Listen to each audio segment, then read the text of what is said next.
ఉమ్మడి మండల కేంద్రంలో పోతంగల్ కోటగిరి పనిచేసే వారికి గుర్తించి పదవులు ఇవ్వాలని తెలిపారు. మాజీ కోఆప్షన్ సభ్యులు ఎంఏ హకీం పనిచేసే వారికి గుర్తింపు పదవులు ఇచ్చినట్లయితే ఆ పదవులకు న్యాయం జరుగుతుందని మాజీ కోఆప్షన్ సభ్యులు సీనియర్ కాంగ్రెస్ నాయకులు ఎంఏ హకీం అన్నారు. సోమవారం కోటగిరి మండల కేంద్రంలో ఏర్పాటు చేసిన కార్యక్రమంలో తెల్ల రవికుమార్ ను ఘనంగా సత్కరించారు. తెలంగాణ గుర్తింపు పొందిన ప్రైవేట్ పాఠశాల రాష్ట్ర ఆర్గనైజింగ్ సెక్రటరీగా తెల్ల రవికుమార్ ను నియమించినందుకు సన్మాన కార్యక్రమం ఏర్పాటు చేశారు. ఈ సందర్భంగా ఆయన మాట్లాడుతూ ఉపాధ్యాయ వృత్తిలో 25 ఏళ్లుగా ఉన్న ఆయన అందించిన సేవల్ని కొనియాడారు. ఉపాధ్యాయునిగా పాఠశాల నిర్వహణగా ఎంతో మంది విద్యార్థుల్ని తీర్చిదిద్దారని గుర్తు చేశారు.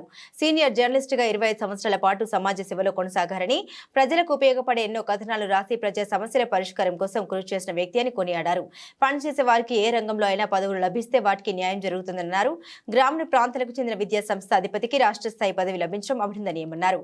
రాబోయే రోజుల్లో మరింత ఉన్నత స్థానాలకు చేరుకోవాలని ఆకాంక్షించారు.